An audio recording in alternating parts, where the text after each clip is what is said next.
Semarang 13 April 2001. Siang itu matahari begitu terik.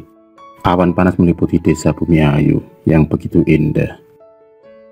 Di sudut suatu rumah sederhana itulah, tampak gadis kecil sedang asik bermain boneka, pemberian almarhum ayahnya. Bunga, nama yang begitu cantik pemberian orang tuanya. Mereka berharap, kelak, sesudah dewasa Bunga akan menjadi kembang yang selalu wangi dan memberikan keindahan dimanapun dia berada. Bunga, gadis kecil itu harus merasakan hidup sebagai anak yatim setelah ayahnya mengalami kecelakaan maut yang berakhir dengan kematian.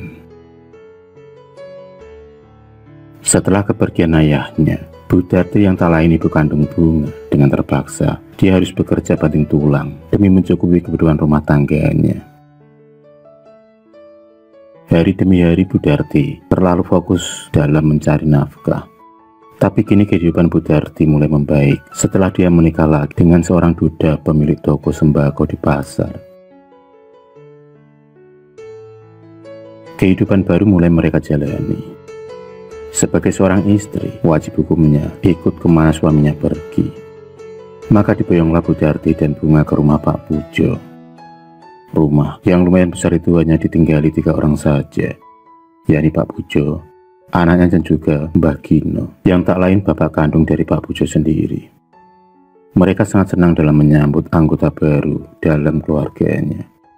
Paling tidak, kini ada seorang wanita yang bisa mengurus segala keperluan rumah tangga. Perlakuan keluarga baru Bunga begitu baik, terlebih pada Mbah Gino, yang memang sangat menginginkan dari dulu cucu perempuan. Perhatian dan kasih sayang Mbah Gino pada Bunga sama seperti Agil, saudara tirinya.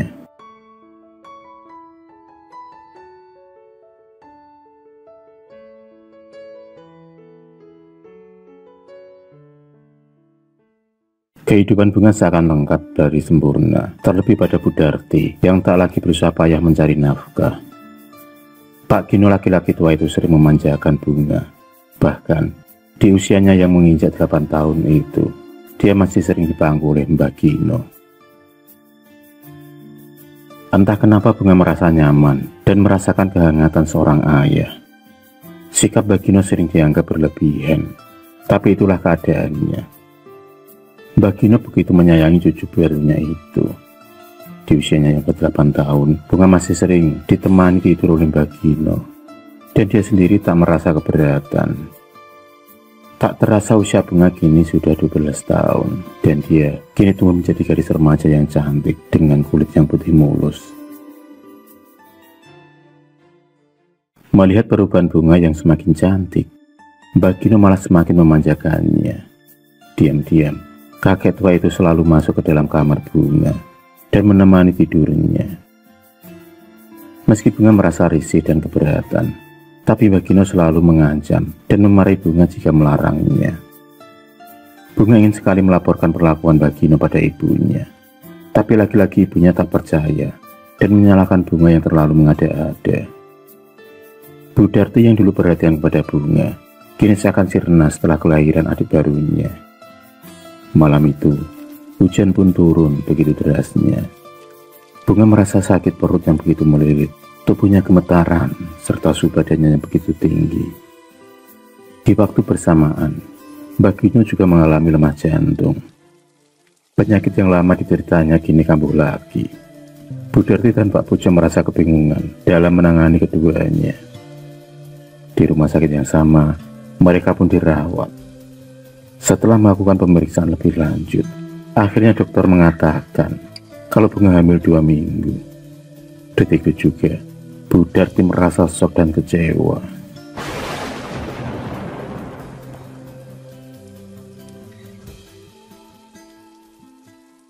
Anak yang seharusnya menjadi kebanggaan keluarga, kini dengan terang-terangan telah mencoreng nama baik keluarga.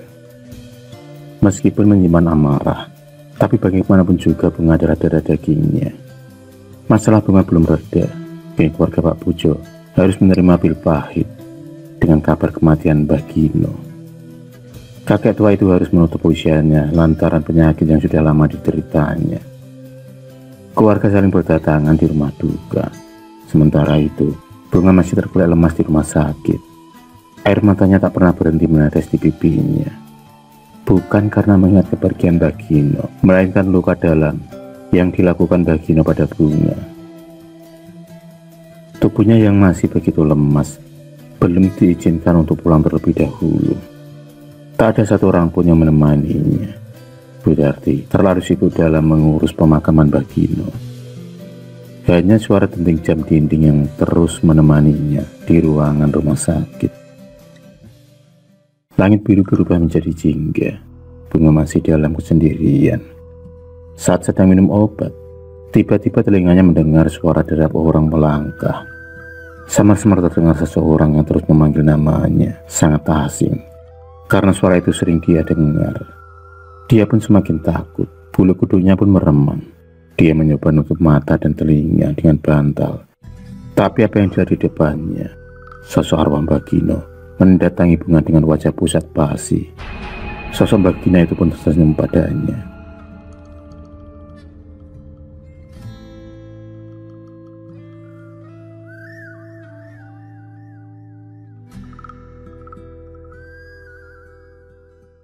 Sementara itu di kediaman Pak Pujo sedang diadakan tahlilan.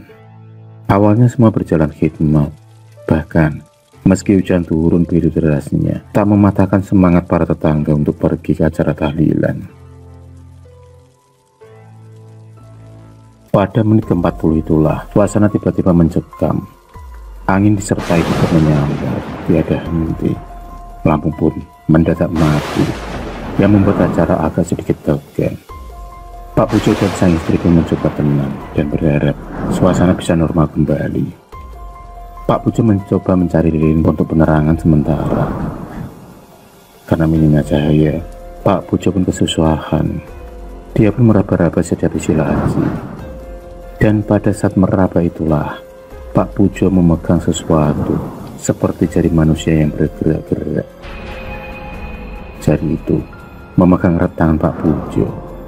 Dan benar, benda bulat yang ada di jari tersebut sangat tak asing baginya. Batu akik milik Bagino. Ya, dia yakin jari-jari tersebut adalah milik bapaknya. Tapi bagaimana mungkin hal itu bisa terjadi? Pak Pujo akhirnya bisa terlepas dari jari-jari tersebut setelah dia mengibaskan dengan keras. Pak Gino kemudian berlari ke ruang tamu. Tapi anehnya orang yang ada di rumahnya tampak asing. Begitu juga dengan Budarti. Tatapan mereka pun kosong.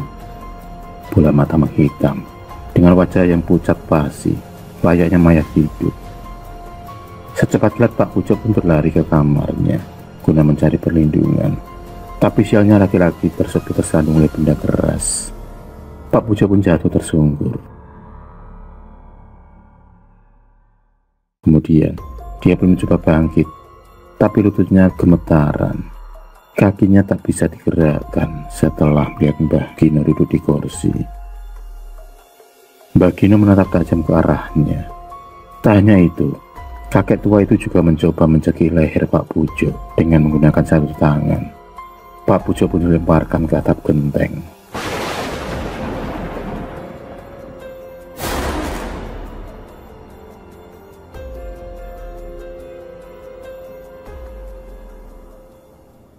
Hampir saja Pak Pujo mati dibuatnya. Detak jantungnya seakan terpacu dengan kencang. Terlebih saat melihat sosok Mbah Gino melepaskan bola matanya dan melinding di hadapan Pak Pujo. Dia pun berteriak kencang dan ketakutan. Dan itu juga ada suara Budarti yang memanggil-manggil namanya. Pak Ne, bangun Pak. Pak Pujo pun bernapas lega. Lantaran apa yang dialaminya hanyalah sebuah mimpi. Keringat pun bercucuran di keningnya. Meski hanya mimpi, tapi kejadian itu seolah nyata. Dan anehnya Pak Pujo sering bermimpi dengan hal yang sama. Tak terasa, 5 hari sudah Bunga dirawat di rumah sakit. Dan keadaannya kini pun mulai pulih kembali.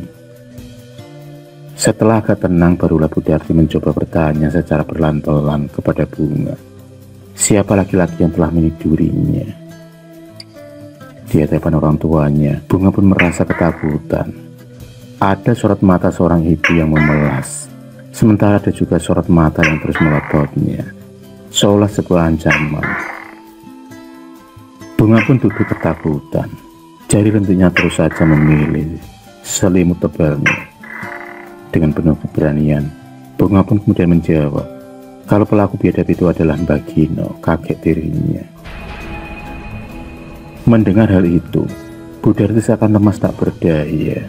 Bagaimana mungkin dia meminta pertanggungjawaban pada orang yang telah meninggal? Bu Darti selalu menyalahkan dirinya sendiri, lantaran selalu mengabaikan cerita anaknya. Singkat cerita, kini Bunga pun menetap di pondok pesantren dan anaknya pun dirawat Bu Darti. Sementara itu Pak Pujo menyerahkan ke polisi dan mengakui kesalahannya telah meracuni Mbak Gino. Hal tersebut dia lakukan karena sering mendapat teror gaib dari Mbak Gino. Dan motif pembunuhan itu adalah soal harta warisan.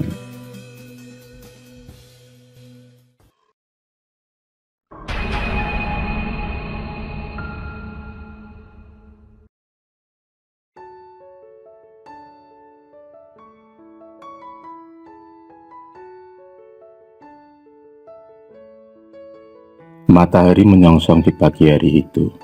Seperti biasanya Mila melakukan segala aktivitasnya sebelum berangkat ke sekolah. Gadis remaja berusia 18 tahun itu kini duduk di sekolah kejuruan. Mila adalah gadis berprestasi. Sikapnya yang kalem semakin menambah keanggunannya. Anak sulung dari Pak Prapto dan Bu Romplah. Dengan mengendarai motor metiknya, Mila selalu berangkat dengan penuh semangat.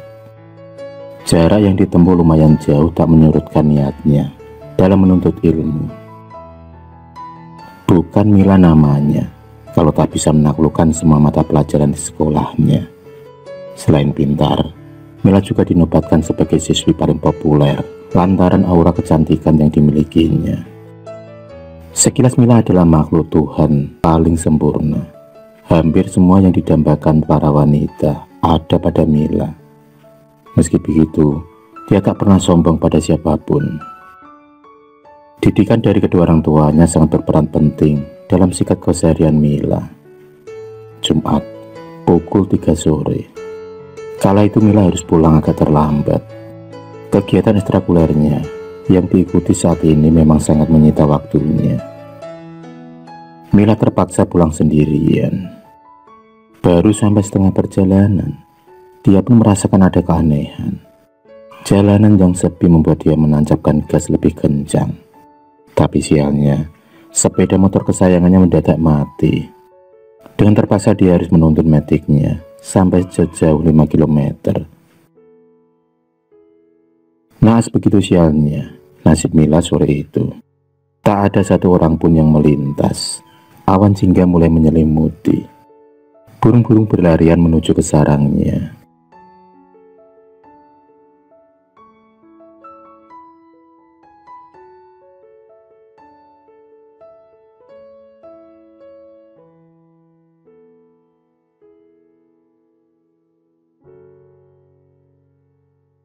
Tak disangka dari kejauhan, ada sepasang mata yang sedari tadi membuntuti Mila.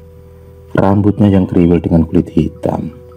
Laki-laki berusia 35 tahun itu secara mengendap-endap mendekati Mila yang tengah duduk karena kecapean.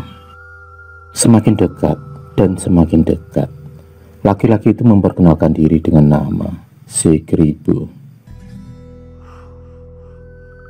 Lalu laki-laki itu memperkenalkan diri dengan nama Si Kribo, julukan yang sering disematkan penduduk desa untuknya. Kaki Si Kribo yang agak pincang itu mencoba sekuat tenaga melangkah mendekati Mila. Awalnya Mila agak canggung dan ketakutan, tapi akhirnya sedikit tenang dan merasa Si Kribo adalah pemuda yang baik. Obrolan dan obrolan pun berlanjut. Karena suasana mulai gelap dan Si Kribo tak bisa memperbaiki motor metik Mila, akhirnya dia pun mempersilahkan Mila untuk beristirahat di pondoknya. Entah kenapa, Mila hanya mengangguk dan menuruti ajakan laki-laki yang baru dikenalnya itu. Mereka kemudian berjalan menyusuri gelapnya malam. Tak ada satu orang pun di lingkungan itu, karena memang Si Kribo hanya tinggal sendirian di gubuknya. Posisi di antara tenggangan desa menjadikan rumah itu tak mempunyai tetangga. Setelah kurang lebih dari 30 menit, akhirnya Mila sampai juga di gubuk sederhana yang terbuat dari bambu. Bahkan, pencahayaannya saja hanya mengandalkan satu lampu teplok yang ada di sudut ruangan.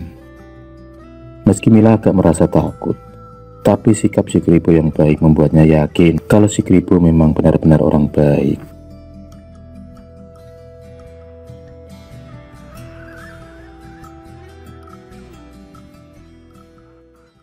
Setelah menyantap sepiring singkong rebus suguhan dari tuan rumah, si Kribo pun mendadak berlagak aneh. Sikap yang sopan kini berubah menjadi beringas. Dia memaksa Mila untuk tidur di kursi reot dan memasang tali di ujung kaki dan tangannya. Mulut Mila disumpal dengan kain yang membuatnya tak bisa berkutik. Mila tak bisa berbuat apa-apa. Jangankan minta tolong, bernafas saja pun dia kesulitan. Buliran bening di matanya tak berhenti menetes. Laki-laki berambut keriting itu dengan kasar mengelucuti seragam sekolahnya satu persatu. Kribo menikmati tubuh Mila secara berbabi buta, dan yang paling menggelikan dan mengerikan, Kribo mengambil beberapa belatung lalu ditaruh. Disitulah Kribo menemukan sebuah kepuasan. Entah dari mana belatung-belatung itu berasal, tapi yang pasti perbuatan Kribo sangat menjijikkan dan begitu menyimpang. Di sisi lain, kedua orang tua Mila merasa kebingungan karena sudah hampir jam 9 malam. Mila belum juga menampakkan hidungnya. Setelah sepakat, akhirnya Pak Prapto meminta izin kepada Pak RT dan sejumlah warga untuk membantu mencari Mila. Baru saja Pak Prapto keluar pintu, tiba-tiba sosok Mila dengan wajah pucatnya berdiri di depan pintu. Tampak dengan jelas ada rasa kesedihan yang begitu mendalam. Bu Romlah yang merasa senang akan kepulangan Mila ingin segera memeluk tubuh anaknya, tapi dengan cepat Mila menghindar. Tatapan Mila yang tampak dingin dan kosong. Tak ada satu kata pun yang keluar dari mulutnya. Aneh memang, baru kali ini Mila bersikap tak wajar. Ditambah lagi bau anyir darah dan bunga melati tiba-tiba menyeruak di hidung Pak Prapto dan Bu Romlah.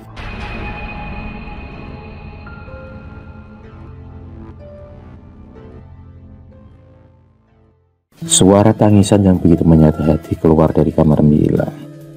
Gadis belia itu begitu menyimpan beribu pertanyaan dalam benak orang tuanya. Lain halnya dengan Bu Wanti yang merasa aneh melihat kelakuan Pak Prapto dan Bu Romlah. Bu Wanti meyakini bahwa Bu Romlah sering berbicara sendiri, padahal dengan jelas Mila belum pulang dari 3 hari yang lalu. Malam itu sengaja Bu Wanti mengintip dari balik jendela kamar Mila. Sebagai tetangga paling dekat, Bu Wanti merasa prihatin melihat tingkah laku Bu Romlah yang sering mengatakan kalau Mila sudah pulang. Ditambah lagi, Bu Wanti sering mendengar suara isak tangis dari balik kamar Mila. Tepat pukul 8 malam, Bu Wanti berjalan mengendap-endap. Dia pun mengumpulkan keberanian. Dan setelah matanya dia tempelkan di celah jendela, alangkah terkejutnya Bu Wanti ketika melihat ada sosok makhluk menyeramkan. Wajahnya dipenuhi dengan belatung itu, seolah tahu keberadaan Bu Wanti. Bola mata yang menghitam ditambah baju yang penuh lumpuran darah membuat Bu Wanti seketika itu pun jatuh pingsan. Sedangkan Pak Prapto sendiri sudah merasakan keanehannya. Mila yang dulu ceria, kini tiba-tiba pendiam. Bahkan aroma tubuh anaknya itu sering tercium bau busuk seperti aroma bangkai. Hingga tak sengaja Pak Najib sesepuh desa datang untuk bertamu ke rumah Pak Prapto.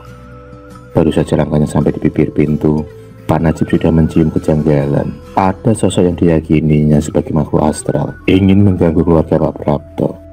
Dan itu benar adanya. Mila yang dianggap anaknya itu adalah jelmaan dari jin jahat yang menyerupai Mila. Kalau itu bukan Mila, lalu di mana anakku, Pak? Tanya Pak Prapto.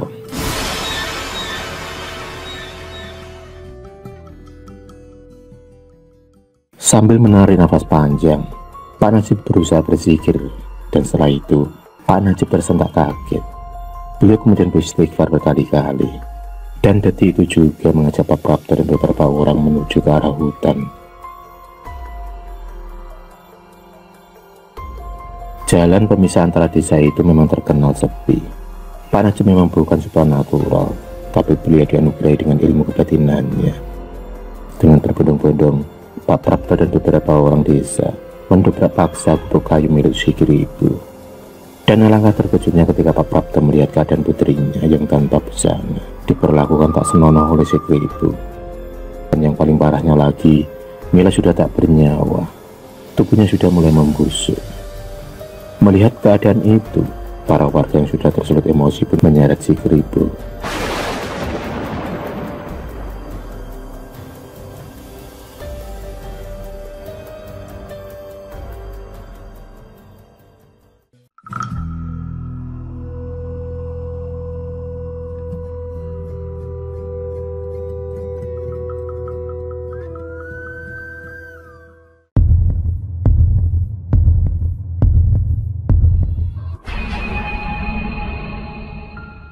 Terima kasih sudah menonton video cerita bergambar ini.